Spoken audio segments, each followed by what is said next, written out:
Hello everyone, welcome to the channel. In this lecture, I am going to cover classification of algae. इससे पहले lecture में हमने general characteristics, range of thallus organization and reproduction in algae को cover किया है. अगर आपने lectures को नहीं देखा है तो प्लेलिस्ट में जाके आप इन लेक्चर्स को देख सकते हो. So let's proceed our lecture. Classification of algae की बात करने से पहले हम कुछ पॉइंट्स को देख लेंगे जिसके बेसिस पे एल्गी को जो है क्लासिफाई किया जाता है. सबसे पहला पॉइंट है chemical and physical feature of cell wall.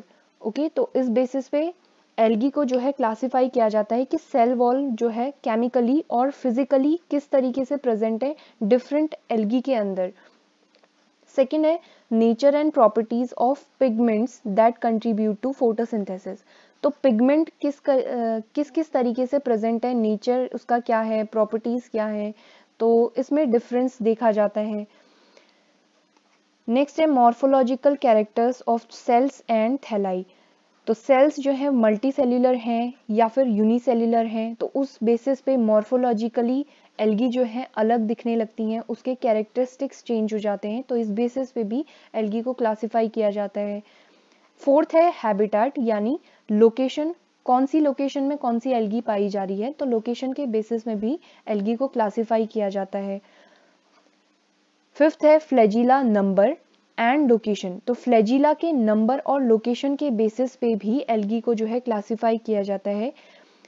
Sixth है रिप्रोडक्टिव बिहेवियर, किस तरीके से देखा जा रहा है एल्गी के अंदर, तो इस बेसिस पे भी एल्गी को क्लासिफाई किया जाता है. तो हमारे पास यहाँ पे टोटल 6 पॉइंट्स थे जिसके ऊपर एल्गी को क्लासिफाई किया जाता है. फर्स्ट है cell wall, pigment second, third है मॉर्फोलॉजिकल कैरेक्टर्स, फोर्थ है हैबिटेट, फिफ्थ है फ्लैजिला एंड सिक्स्थ है reproductive behaviour. Okay, asexual, sexual, vegetative, किस तरीके से रिप्रोडक्शन हो रहा है एल्गी के अंदर. नेक्स्ट बात करेंगे जो एल्गी का क्लासिफिकेशन है वो कितने साइंटिस्ट ने दिया था. तो अलग अलग साइंटिस्ट आए अलग अलग ईयर्स के अंदर, उन्होंने अपनी तरीके से क्लासिफिकेशन दिया एल्गी का. तो इसमें फर्स्ट है एफी फ्रिश क्लासिफिकेशन, इन्होंने ये 1935 के अंदर दिया. सेकेंड है G M Smith's classification in 1950. Third है राउंड्स क्लासिफिकेशन इन 1973. फोर्थ है Bold and Wynne's classification in 1985. Fifth है Robert Edward Lee's classification in 1989. तो 5 तरीके के क्लासिफिकेशन देखे जाते हैं एल्गी के अंदर, लेकिन जो सबसे ज़्यादा पढ़ा जाता है वो है FE फ्रिश क्लासिफिकेशन, जिसे हम अपनी आगे के लेक्चर में कंटिन्यू करेंगे. ओके, तो मैं इसको कवर करने वाली हूँ फ्रिश के क्लासिफिकेशन को. तो चलिए देखते हैं. It is the most authentic and comprehensive classification. तो इसे सबसे ज़्यादा ऑथेंटिक, रिलायबल माना जाता है, सबसे ज़्यादा इसे ही पढ़ा जाता है. FE फ्रिश जो थे 1935 से लेके 1945 तक इन्होंने अपनी बुक के अंदर the structure and reproduction of algae, ठीक है, जो इसकी इनकी बुक थी उसे प्रपोज किया, उसमें प्रपोज किया system of classification of algae को.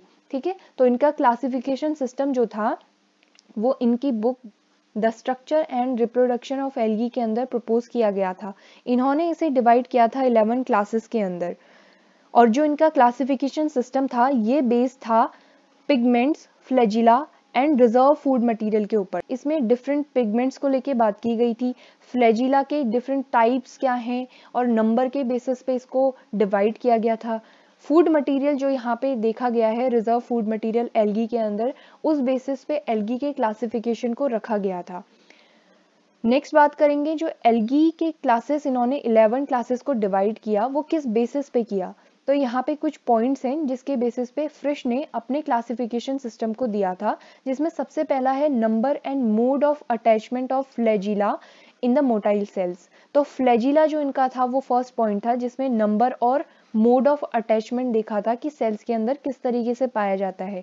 नेक्स्ट है थैलस स्ट्रक्चर, यानी मॉर्फोलॉजिकल कैरेक्टर किस तरीके से एल्गी का देखा जा रहा है, उस बेसिस पे एल्गी को जो है डिवाइड किया था. थर्ड है केमिकल नेचर ऑफ पिगमेंट्स. तो यहाँ पे थर्ड पॉइंट जो इनका था वो पिगमेंट के ऊपर जो है बेस था. नेक्स्ट है रिजर्व फूड मटेरियल.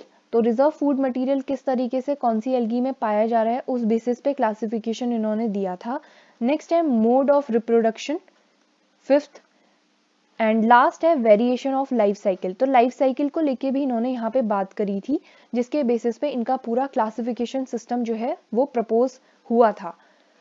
तो इनके क्लासिफिकेशन सिस्टम में हम टोटल 11 क्लासेस को पढ़ते हैं, जिसमें सबसे पहली क्लास है क्लोरोफाइसी, सेकेंड क्लास है जेंथोफाइसी, थर्ड है क्राइजोफाइसी, फोर्थ है बेसिलेरियोफाइसी, फिफ्थ है क्रिप्टोफाइसी, सिक्स है डाइनोफाइसी, सेवंथ है क्लोरोमुनेडिनी, एट्थ है यूग्लिनी, नाइन्थ है फियोफाइसी एंड टेंथ है रोडोफाइसी, 11th है मिक्सोफाइसी। तो ये सारी क्लासेस जो थी फ्रिश के सिस्टम में, क्लासिफिकेशन सिस्टम में दी गई थी, जिन्हें हम डिटेल में पढ़ेंगे अगले लेक्चर में, ताकि लेक्चर जो है ज़्यादा लेंदी ना हो। आई होप लेक्चर आपको पसंद आया होगा। So thank you so much everyone, keep learning.